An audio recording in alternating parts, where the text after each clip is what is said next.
a different kind of school. NCERT text CBSE Class 6.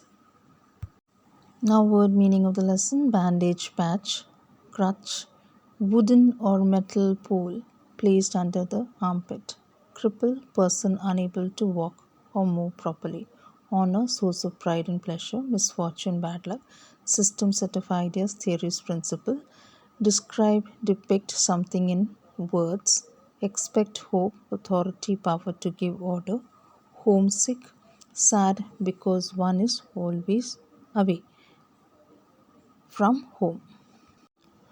Overlook, have a view of a place from above, jolly, happy and cheerful, hopeless, most unlikely to improve, appreciate, value highly, term, fixed time, absolutely, completely, peep, look quickly and cautiously, misery, great suffering, thoughtless, inconsiderate to others, responsible, aware of duties, are on their honor, whole promise, exclaim, cry out suddenly and loudly, cheat, act dishonestly, awful, extremely bad, terrible, fairly honest, ghastly, terrible, frightening, causing fear, gradually, slowly. Now, characters in the play: narrator, Mrs. Beans, in charge of the school, a girl about 12, little boy, Millie, the head girl, one of the bandaged girl, who addressed the narrator, Peter, an old man, a gardener, Anita, a girl with curly red hairs. Now, coming to the summary of this lesson. This is a story of a school where the children were taught to sympathize with and help each other. The writer had heard a lot about Miss Bean's school, and they said that she was using new methods of teaching to make the children better citizens. The writer wanted to see it all himself, so he had gone to visit Miss Bean's school. As the author enters the school, he saw a girl whose eyes were covered with a bandage. She was being led carefully between the flower beds by a little boy. The author then came to Miss Beans, who told him that her teaching methods were simple. However, there was only one thing which was different: the real aim of the school, she said, is not so much to teach through as thoughtfulness and kindness to others. The author looked out of the window and he was a little pained, and he saw that although they were in the open field, so many happy children, they were not all so healthy and active looking. He saw two more girls with their eyes bandaged, and then there was a third with the crutch, watching others at play, and the author was surprised when Miss Bean told him that the girl with the crutches was not lame. Again, the girl with their eyes bandaged were having no trouble in their eyes. That was an important part of their teaching system. She said that to make children appreciate and understand misfortune, the school made them share in misfortune. The children are bandaged or made lame so that they understand what this misfortune really is. Then others are told to help them so that they learn to help those who are in misfortune. So each term, every child has one blind day, one lame day, and one deaf day, one injured day, and one dumb day. And this was the game, and that every child in school had to play. Miss Bean led the author to the bandaged girl and left him with her for some times, and the author found that the girl appreciated the help she got from others but was determined to be better helper when it would be her chance to do so. She told the writer that the blind day was the hardest, and it was so because the movement became difficult. The blind always worried about getting hurt, and they would dodge things that were not there. The author led the girl for a short walk.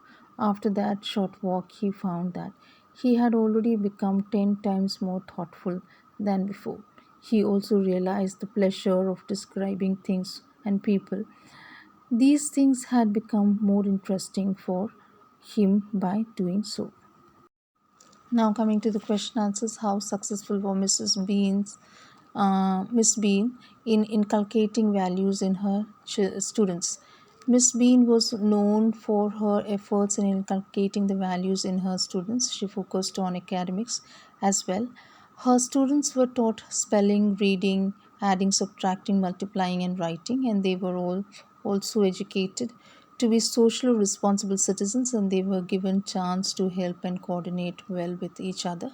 The author was impressed with their bond and sharing of responsibility. He also liked the attitude, zeal, and enthusiasm with which Miss Bean was educating her students. At the end, we can say that she had successfully inculcated empathy, companionship among her school students. Coming to question number 2, what attributes should be a part of school education system? The lesson dealt with the lack of values in education system prevailing. The emphasis should be laid on all-round development of the child, be it emotional, social, or physical, etc. The policy makers should keep in mind shaping the future of the student while framing the syllabus of students. The mind of the younger learners reciprocate to the conditions provided to them. They can realize and relate through the real life like experience, and they should be given opportunities so as to make them better citizens. Question number 3, and how was Miss Bean's school different? The real aim of Miss Bean's school was to make them thoughtful, and they were trained to be kind to others and become responsible citizens. The school aimed at teaching thoughtfulness. Question number 4, who was Miss Bean? Miss Bean was an owner of the school, and she was a middle aged, full of authority, yet kindly and a very understanding lady. Her hairs were grey and she had a plump finger.